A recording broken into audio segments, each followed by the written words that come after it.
4년마다 하는 올림픽처럼 저희들은 선거 방송이 그 방송국의 기술과 인적 아이디어, 역량 모든 것을 결집해서 단 몇 시간 만에 표출해내는 그런 시간이라고 생각합니다.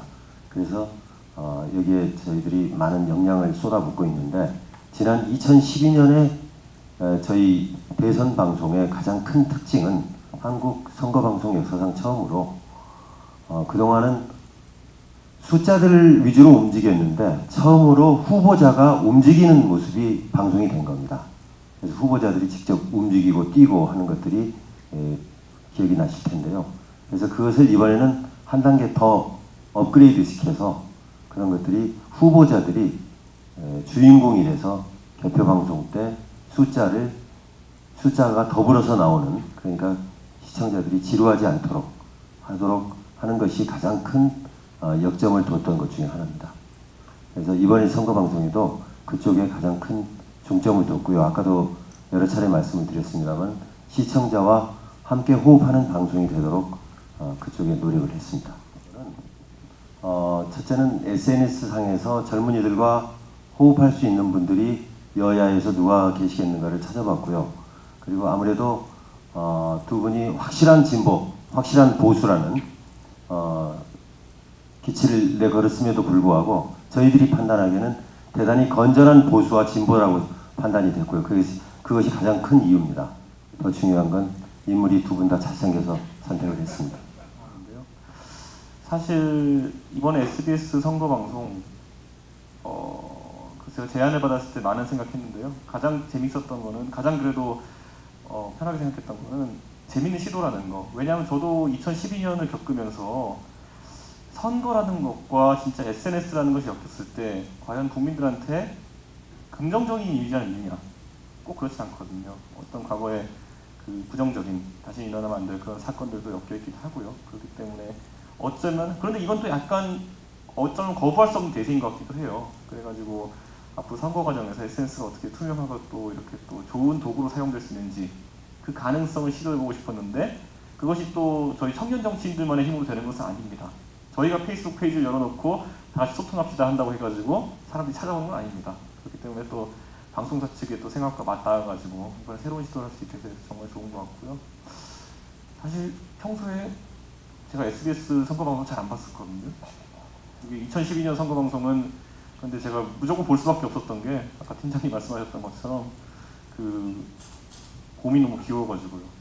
다들 기억나시는 그 생각이 있을 겁니다. 그 털복숭이 곰이 한강대교 밑에 헤엄치고 있고, 제가 그때 2012년 선거 때 워낙 총선 대선을 거치면서 좀 심신이 피폐해져 있었는데 그때 정말 많은 도움이 되더라고요, 진짜. 그래서 이번에 세월호 참사를 비롯해서 국민들이 많이 힘들어할 때 또 하나의 힘이 될 수 있는 그런 선거방송이 될 수 있을 것 같고요.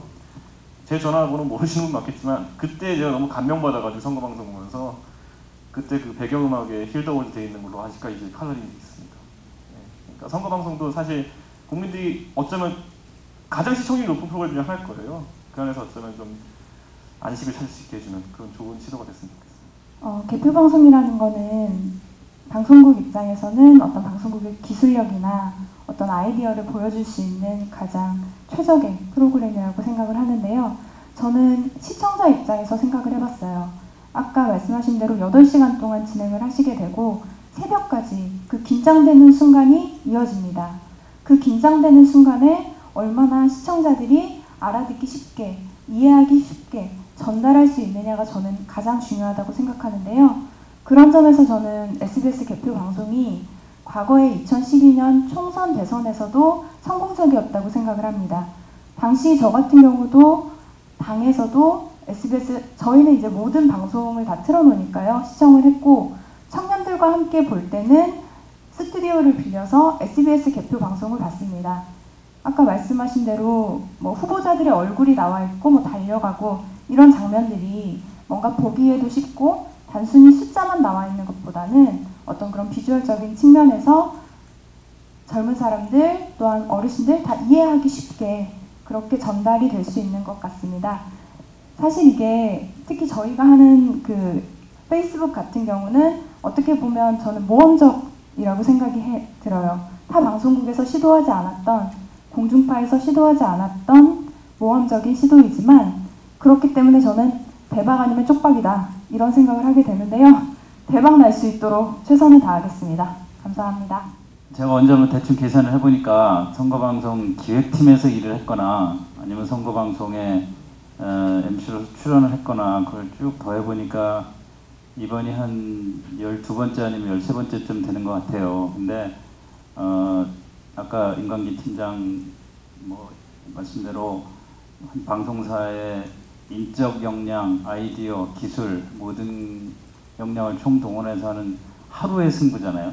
또는 반나절의 승부인데 항상 선거방송 할 때마다 느끼는 게 두렵죠. 사실 굉장히 두렵습니다. 다른 제가 정말 희한한 특보도 다 해보고 원고지 한 장도 못 들고 들어가가지고 별 뉴스를 해보기도 했지만 선거방송의 두려움이라는 거는 항상 유권자들하고 마주봐야 된다는 거 굉장히 힘든 일이죠. 그래서 지금도 벌써 고민하느라고 뱃살은 들고 얼굴살은 빠지는 게 시작이 돼서 아마 6월 4일까지 진행이 될 텐데 잘해볼 수 있도록 또 우리는 배려하는 방송 그리고 유권자들은 또 시청자들은 같이 공감하는 방송이 될 수 있도록 하여튼 최선을 다해보려고 합니다. 저는 열 몇 번까지는 경험을 해보지 못했습니다. 아직 입사하고서 굵직굵직한 선거 방송을 하면서 정말 두려움에도 많이 떨었고 이제 조금 알아가나 싶을 때마다 난 아직 멀었구나를 늘 일반 그냥 보통 방송을 하면서도 매일 느끼고 있습니다. 선거 방송 하면서 뭐가 제일 중요할까 생각을 항상 머릿속에 그리고 다짐을 하고 들어가는데요. 지난 2012년 대선 때는 저희가 14시간 생방을 했던 기억이 있어요. 그래서 그때는 정말 농담 반 진담 반 체력을 준비하고 있습니다라고 말씀을 드렸는데 이번에는 글쎄요, 사실 저도 유권자의 한 사람으로서 이번 선거가 국민들, 유권자들이 얼마나 많은 투표를 행사할지 사실 굉장히 기대가 되거든요. 아예 외면을 할지 아니면 더 많은 관심을 쏟을지 기대가 되는데 유권자들이 선거에 관심을 더 쏟고 또 유익한 정보를 받아들일 수 있도록 계속 준비를 하고 있고요. 저도 유권자의 한 사람으로서 저희 지역부터 공부하고 그러고 있는 중입니다.